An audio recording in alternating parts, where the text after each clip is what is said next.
if you take fish oil, but some of the capsules can start to get fairly large, and we're starting to see real capsule fatigue in the market. The consumer is starting to go, hang on, how many pills do I have to take, and why are they getting bigger?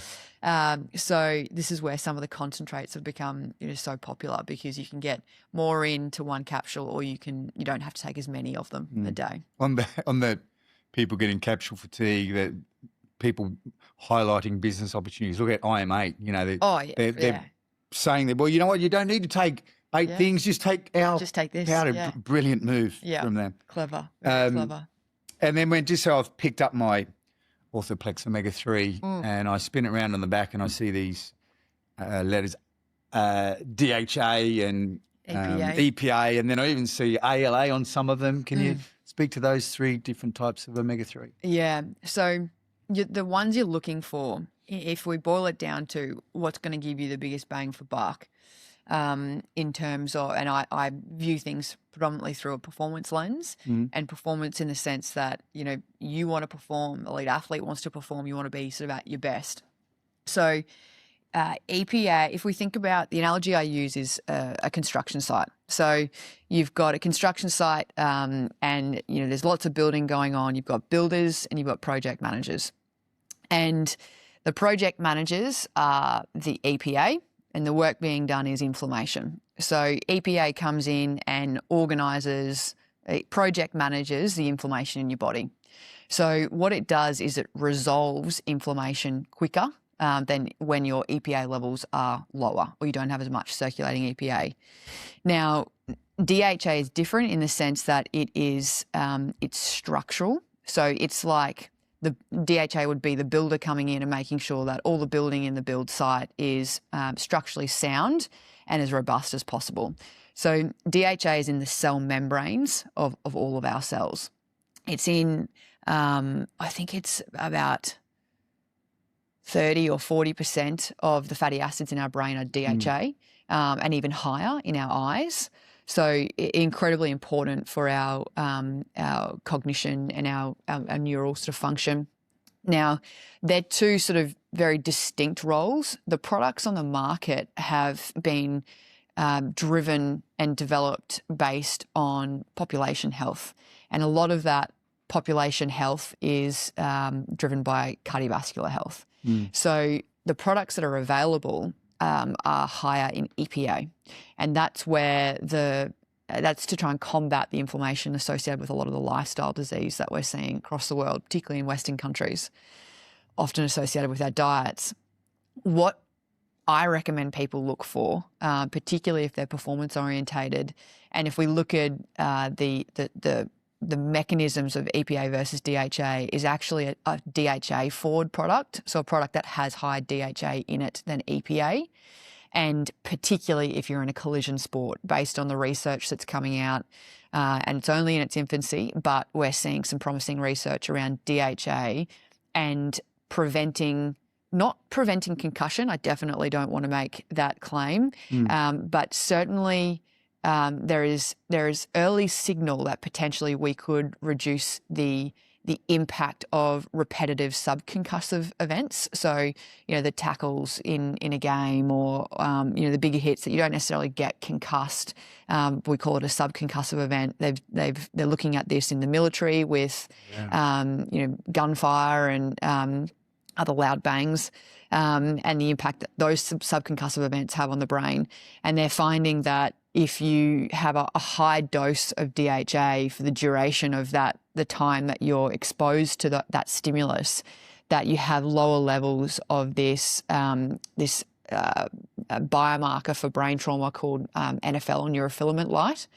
So we're hoping, and this is hopefully a body of work that we'll be able to undertake, myself in conjunction with the University of Wollongong and a couple of other researchers, looking at the levels of neurofilament light in athletes in collision sport when they're either on or not on an Omega-3 supplement. Yeah. And there's some very clever people producing a finger prick test to be able to measure neurofilament light, because at the moment it's quite an expensive thing to test with a blood draw as a lag measure. I think it's about $200 a test. So I can just get a prick and put it on the cardboard in all the squares and then send it away. Yeah, that'd be amazing. Which you can currently do for omega-3, vitamin D, and a bunch of other different biomarkers. So the precision nutrition world is about to absolutely explode. It sort of already is. People just don't realise that it's there and it's as evidence-based as what it is. I think there's always a little bit of hesitation with new diagnostics, which is healthy. So I think once it goes through this sort of initial period of, it's actually quite a robust body of work, we'll see it being used in practice so much more because it's so accessible and people want to be a bit more informed about their health. Oh, my God, don't we? Yeah. You know what I mean? Are you wearing any of those things at the moment? Not today, Me and you are probably the only two people within a square kilometre that don't have. I must admit I did take my Whoop off, and I do have one. But part of that is also because I've gotten to the point, and this is nothing against Whoop, I've now I've been through a period of diagnostic testing of all sorts and now know what my template, good is. So as long as I keep rolling that out, I don't need to look sort of too much into the data until such time as something changes and I'll do it again. So. It's a great project. I did that as well, and I probably went a little bit too far on it. So my nature is a little bit to do that. So I backed away just to go, whoa, careful, you're crossing the line here, mate. Yeah. But it was a great exercise to go through, as in know thyself, get to know yourself a little bit better. And one of the worst things as far as my heart rate variability, I went to a really nice Chinese restaurant. Yeah. And you know what? Actually, when I did it, it was around the State of Origin. I went and watched the State of Origin, had a couple of beers, and I even had like some chips and that with my mates. And my HRV wasn't as bad as when I went to a Chinese restaurant. That I mustn't do well with MSG, I'm assuming. Could be MSG, could be hydration as well. Like if it was a really high salt meal and you're a little bit dehydrated going into it, and then hydration has a big impact on your HRV. But I know MSG for me, I have the weirdest dreams. I know that a meal has got MSG in it just by what I dream about that night. It's quite remarkable. Great feedback. Pardon? Great feedback. Yeah. Sorry, so last thing on the well, not the last thing, but just to close this part off on the omega-3, as far as guidelines for dosages, like just say I'm 80 kilos, a front rower in rugby starts at 110 now. You know what I mean? 110 to 130. But if I pick up the container, it says take 2 capsules. And then you have to look at the load, the volume of training, for example, as well. How do you give guidelines there? It's a really good question and one that I've really pestered Greg Peoples at the University of Wollongong about, because that spectrum, particularly of body weight. But there is how much no per kilogram. Is there anything that you could say? Not yet. Sorry to interrupt you, but do you remember? God, in my industry, there was a massive swing when Charles Poliquin came in with biosignature. Oh, my God, dudes were taking 7 grams. Do you remember that? It was crazy. It was like you're eating 20 fish. I'm like, dude, I just don't think an Eskimo even would eat that much fish. Yeah. They were aggressively, I felt, promoting omega-3. But maybe they were ahead of their time. Funnily enough, the Inuits do take, they would have around 20 grams a day. And that was where some of the early concern around blood thinning came from with an omega-3 supplement. And it was based on research done with the Eskimos who were having around 20 grams a day for long periods of time. And they did have thinner blood per se, but with the amounts that we're taking, we're at the other end of the spectrum. We're under-consuming and like grossly under-consuming. So where I think the upper end of the safe limit is 5 grams and you've really got to be working hard to get to that. That's quite a number of capsules and that's a hell of a lot more, oily fish in a day. So thank you for saying that. Sorry, by the way. That's right. Just because, remember when there was that hyponatremia, that marathon runner died from eating too much water, and then all of a sudden people are like, oh, my goodness, can't drink too much water. Yeah. But 99.98% of the population doesn't have to worry. So let's just go with a ground-up population-based suggestion, shall we? So thank you for doing that. That's very realistic. Yeah. It's look, the dosing is something that I'm really interested in, not just, EPA versus DHA, because what we found in the research that I did when I was at Rugby Australia was a lot of the players who were at that 8% and above, which is deemed to be on the omega-3 index, optimal, being 8% or above, their EPA was fine. It was actually their DHA that needed a little bit of work. So I actually started dosing just DHA to those athletes with that mindset that if you don't need it, there's no point taking it. So, and then, take what you do need. Whereas we had athletes that were, down the lower end, towards sort of the 3s and the 4s, and they benefited from both. And interestingly, they were the players that correlate with having poorer diet quality as well. So there is definitely an observational link between, the poorer your diet quality, the lower your omega-3 levels are. And in those instances, I would give those individuals a higher dose than, say, someone that might be the same weight but has higher omega-3 levels already. And that's to help bridge that gap to get them up to sufficient and then try and improve their diet in the meantime as well, so they don't have to rely on a supplement, and get them to a point where they are sustaining a higher level long term. So that dose might look like anything from 1,000 milligrams to 1,500 milligrams would be sort of a baseline dose, and upwards from there. I wouldn't go much higher than, say, 3 grams a day. And I would use that in the instances if someone was like quite low on the omega-3 index and or had a history of concussion, repeat concussion that was potentially taking longer to resolve than normal. Yeah. And that, I will, as a disclaimer there, that's not based on really robust evidence. That's making an educated decision or recommendation based on where the evidence is at and where we think it might be going and what's safe as well. And so that almost mechanistic plausibility.